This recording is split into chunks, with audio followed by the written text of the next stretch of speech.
ચાલો આજે એક એવી વાર્તા સાંભળીએ જે માત્ર વાર્તા નથી પણ આવનારી પરીક્ષાઓ માટે ગુજરાતી કહેવતો શીખવાનો એકદમ છુપો ખજાનો છે. આ પાઠનું નામ જ છે મજાનો ખજાનો, જેમાં એક સામાન્ય પરિવારના રોજિંદા પ્રસંગોમાંથી ભાષાનું એવું જ્ઞાન મળે છે જે તમને પરીક્ષામાં ટૂંકા અને લાંબા જવાબો લખવા માટે સીધું જ કામ લાગશે. તો ચાલો આ અદ્ભુત ખજાનાને ખોલીએ. તો ચાલો આમાં જરા ઊંડા ઉતરીએ. જરા કલ્પના કરો કે અચાનક એક મોટો અવાજ આવે છે, ખટાક, અને સાયકલની ચેન ઉતરી જાય છે. નાનકડો અનુપ, જે માંડ સાયકલ ચલાવતા શીખ્યો હતો, તેની સાયકલની ચેન ઉતરી ગઈ છે. તે પરસેવે રેબઝેબ થઈ ગયો છે, ગુસ્સાથી બબડી રહ્યો છે, પણ જુઓ, તે હાર બિલકુલ માનતો નથી. તે મોટાભાઈની સાયકલ બરાબર જુએ છે અને જાતે ચેન ચડાવવા બેસી જાય છે. ખૂબ મથામણ પછી અંતે તેને સફળતા મળે છે અને આ બધી જ મહેનત દાદાજી બારીમાંથી ખૂબ જ ગર્વથી જોઈ રહ્યા છે. હવે અહીં વાર્તાને થોડીવાર અટકાવીએ અને પરીક્ષા માટેની પહેલી અને સૌથી મહત્વની કહેવત સમજીએ. દાદાજી અનુપને જોઈને ખુશ થઈને કહે છે, વડ તેવા ટેટા અને બાપ તેવા બેટા. આનો સીધો અને સરળ અર્થ એ છે કે અનુપનો આ હાર ન માનવાનો સ્વભાવ બિલકુલ તેના પપ્પા જેવો જ છે. જેમ તેના પપ્પા કોઈ પણ કામ હાથમાં લે તો તેને પૂરું કર્યા વિના ક્યારેય છોડતા નથી. બરાબર ને? બસ એવું જ અનુપે કર્યું. હાર ન માની અને ચેન ચડાવીને જ ઊભો થયો. હવે અહીં જે ખરેખર રસપ્રદ બાબત જોવા મળે છે તે એ છે કે દાદાજીની વાત પૂરી થતાં જ દાદીમાં તરત ઉમેરે છે, મોરના ઈંડા ચિતરવા ના પડે.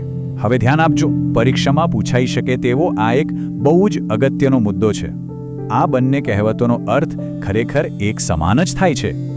એનો અર્થ એ છે કે માતા પિતાના સારા ગુણો બાળકોમાં કુદરતી રીતે જ આવે છે, તેને અલગથી શીખવવા પડતા નથી. ટૂંકા પ્રશ્નો માટે આ સમાનાર્થી કહેવતો તમને ખૂબ જ કામ લાગશે, એટલે આ ખાસ યાદ રાખી લેજો. હવે વાર્તામાં એક નવો વળાંક આવે છે અને મોટાભાઈ સોહમની એન્ટ્રી થાય છે. તેના હાથમાં ચાર્ટ પેપર, ગુંદર, કાતર અને રંગબેરંગી કાગળ છે. વાત એમ છે કે તેને શાળામાંથી 4 દિવસ પહેલાં જ અંતરિક્ષ વિષયક પ્રોજેક્ટ બનાવવાનું કામ મળ્યું હતું. પણ મજાની વાત તો જુઓ, આજે એનો છેલ્લો દિવસ છે અને માત્ર અડધા કલાક પછી જ તેના મિત્રો આવવાના છે. એટલે કે 4 દિવસનું કામ માત્ર 30 મિનિટમાં પૂરું કરવાનું છે. હવે અહીંથી કેવો તણાવ ઊભો થાય છે તે જોવાની મજા આવશે. જરા કલ્પના કરો, રૂમમાં માત્ર કાતરનો ફટાફટ કચકચ અવાજ અને ઘડિયાળની ટીક ટીક સંભળાઈ રહી છે. સોહમ એટલી બધી ઉતાવળમાં છે કે તે આમથી તેમ કાગળ કાપી રહ્યો છે. ગભરામણ અને જલ્દી કામ પૂરું કરવાની લાયામાં તેણે બધી ગડબડ કરી નાખી. સૂર્યમંડળના ગ્રહોને સાવ આડાઅવળા લગાવી દીધા અને ગ્રહોની ભ્રમણકક્ષા દોરવાનું તો ભાઈ સાવ જ ભૂલી ગયા. સોહમની આ અફરાતફરી અને ઉતાવળ જોઈને દાદાજી મલકાતા એક કટાક્ષ કરે છે. તે કહે છે, આટલા દિવસ કશું ન કર્યું ને હવે ભાઈ આગ લાગી ત્યારે કૂવો ખોદવા બેઠા. ખરેખર આ કહેવત એવા લોકો માટે વપરાય છે જેઓ અગાઉથી કોઈ તૈયારી કરતા જ નથી અને જ્યારે મુશ્કેલી છેક માથા પર આવી પડે ત્યારે જ તેનો ઉકેલ શોધવા દોડાદોડી કરે છે. વ્યવહારિક જીવન અને પરીક્ષા બંને માટે આ એકદમ ઉત્તમ ઉદાહરણ છે. તો અહીં સૌથી મહત્વનો મુદ્દો એ છે કે દાદાજી સોહમને શાંત પાડતા એક બીજી કહેવત કહે છે, ઉતાવળે આંબા ન પાકે. જુઓ, સોહમે ઉતાવળમાં શું કર્યું? સૂર્યની સૌથી નજીક બુધ ગ્રહ હોવો જોઈને તેના બદલે ગુરુ લગાવી દીધો અને પૃથ્વીની જગ્યાએ શનિ. શાબ્દિક અર્થ સમજીએ તો જો આપણે આજે આંબો વાવીએ તો કઈ કાલ સવારે તેમાં ફળ થોડી આવી જાય? તેને સમય લાગે છે. બિલકુલ તેવી જ રીતે કોઈ પણ કામ શાંતિ અને ધીરજથી ન થાય તો તેનું પરિણામ ક્યારેય સારું મળતું નથી. પ્રોજેક્ટ સાવ બગડી જવાથી સોહમ બિચારો ખૂબ નિરાશ થઈ જાય છે. ત્યારે દાદાજી એકદમ શાંત અને પ્રેમાળ અવાજે તેને કહે છે, બેટા, ધીરજના ફળ હંમેશા મીઠા હોય છે. તેઓ સોહમને ઉતાવળ પડતી મૂકીને નવેસરથી શાંતિથી પ્રોજેક્ટ બનાવવા પ્રેરણા આપે છે અને પોતે પણ મદદ કરવાની ખાતરી આપે છે. આ નાનકડો પ્રસંગ આપણને શીખવે છે કે ધીરજ રાખવાથી હંમેશા સારું જ પરિણામ મળે છે. અને બરાબર ત્યાં જ વાતાવરણમાં એક નવો જ ઉત્સાહ આવી જાય છે. સોહમના મિત્રો કરણ, રૂપમ અને રાગિણી આવી પહોંચે છે. દાદાજી તેમને બધી જ પરિસ્થિતિ સમજાવે છે. પછી તો શું, બધા જ મિત્રો ચાર્ટ પેપર લઈને સીધા જમીન પર બેસી જાય છે અને પ્રોજેક્ટને ફરીથી જલ્દી પૂરો કરવા માટે પોતપોતાની જવાબદારીઓ ફટાફટ વહેંચી લે છે. અને આ દ્રશ્ય બહુ જ સુંદર રીતે દર્શાવે છે કે જૂથ કાર્ય એટલે કે ટીમવર્ક ખરેખર કેટલું અદ્ભુત હોઈ શકે. રૂમમાં હવે ગભરામણના બદલે બાળકોનું હળવું હાસ્ય અને ખુશીથી કામ કરવાનો અવાજ ગુંજી રહ્યો છે. રાગિણીને ચિત્રકામનો ખૂબ શોખ છે. તેથી તે ગ્રહોના સાચા સ્થાન નક્કી કરે છે. કરણ કાગળમાંથી સરસ મજાના આકારો બનાવે છે. હું આ રોકેટનું ચિત્ર પૂરું કરી દઉં છું. ચાલ, આ પીળો તારો આપણે અહીં લગાવી દઈએ. બસ, આપણો આ પ્રોજેક્ટ હવે પૂરો જ થવા આવ્યો છે. સુંદર દ્રશ્ય જોઈને દાદીમાં ખુશ થઈને બોલી ઉઠે છે, જોયું, જાજા હાથ રળિયામણા. હવે પરીક્ષાના દૃષ્ટિકોણથી આ કહેવત સમજવી ખૂબ જ અગત્યની છે. આનો સીધો અર્થ એ થાય છે કે જ્યારે ઘણા બધા લોકો ભેગા મળીને કોઈ કામ કરે છે ત્યારે તે અઘરું કામ પણ ખૂબ જ સરળતાથી, ઝડપથી અને એકદમ સુંદર રીતે પૂરું થઈ જાય છે. વિચારો, સોહમનો જે અશક્ય લાગતો પ્રોજેક્ટ હતો તે મિત્રોની મદદથી પળવારમાં પૂરો થઈ ગયો ને. આની સાથે જ દાદાજી પણ એક બીજી સરસ કહેવત ઉમેરે છે, જાજી કીડીઓ સાપને તાણે. આ કહેવત પણ આપણે હમણાં જોઈ એ જાજા હાથ રળિયામણાનો જ એકદમ સમાન અર્થ ધરાવે છે. ખાસ ધ્યાન આપજો, બહુવિકલ્પી પ્રશ્નો એટલે કે MCQમાં આ બંને કહેવતો એકબીજાના વિકલ્પ તરીકે અચૂક પૂછાઈ શકે છે. જેમ નાની નાની કીડીઓ ભેગી થાય તો મોટા સાપને પણ ખેંચી શકે છે, એ જ રીતે સંગઠનમાં જ સૌથી મોટી શક્તિ રહેલી છે. હવે વાર્તામાં એક બહુ જ હળવો અને રમૂજી વળાંક આવે છે. બાળકોની આટલી સરસ મહેનત જોઈને સોહમના મમ્મી ખુશ થઈને બધા માટે આઈસ્ક્રીમ લાવવા રસોડામાં જાય છે. તેમના ઝડપી પગલાંનો અવાજ આવે છે, પણ થોડીવાર પછી તેઓ ધીમા પગલે સાવ ખાલી હાથે પાછા ફરે છે અને માથું ખંજવાળતા પૂછે છે, અરે, હું શું લેવા ગઈ હતી? આઈસ્ક્રીમ ન મળવાની આ રમૂજી ઘટના પર પેલો કરણ તરત જ એક કહેવત બોલે છે, પારકી આશ સદા નિરાશ.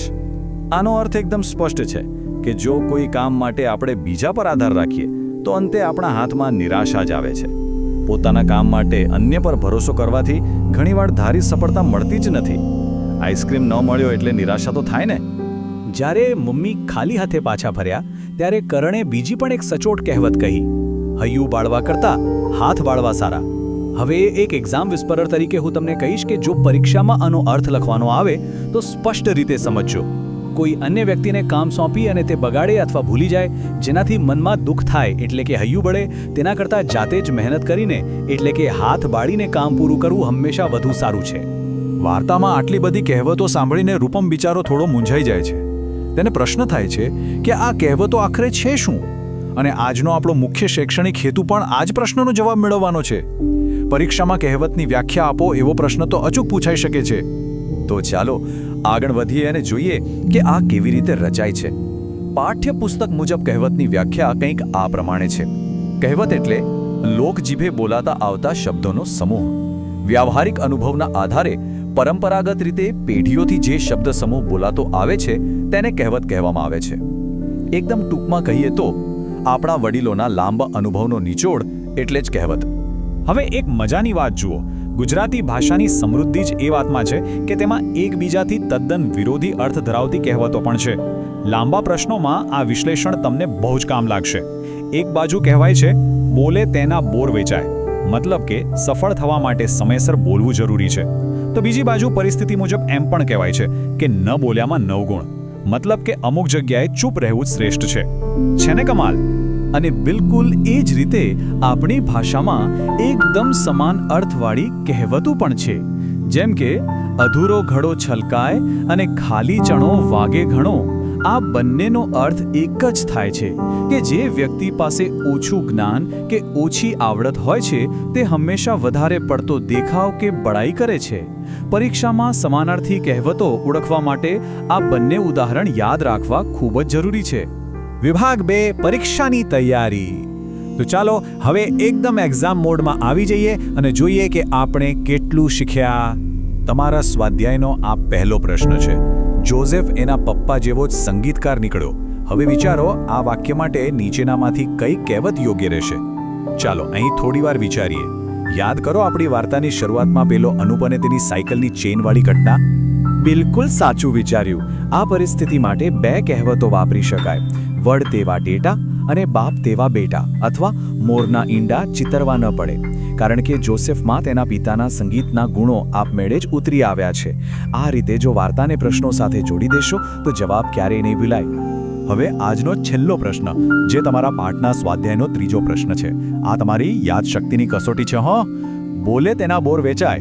આ કહેવતની વિરોધી અર્થ દર્શાવતી કહેવત કઈ છે? આપણે હમણાં જ થોડીવાર પહેલા આની ચર્ચા કરી છે. જરા મગજ દોડાવો.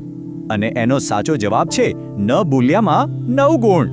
આ ઉત્તમ જવાબો દર્શાવે છે કે તમારી પરીક્ષા માટેની તૈયારી હવે એકદમ પાકી થઈ ગઈ છે. જતા જતા એક વિચારવા જેવી વાત ચોક્કસ કહીશ. આ અઠવાડિયે તમારા ઘરના વડીલો અને દાદા દાદી સાથે બેસીને તેમની વાતો જરા ધ્યાનથી સાંભળજો. કોને ખબર, કદાચ આપણને સૌને પણ વાસ્તવિક જીવનમાંથી ભાષાનો આવો જ કોઈ મજાનો ખજાનો મળી જાય. તો બસ આમ જ શીખતા રહીએ અને આગળ વધતા રહીએ.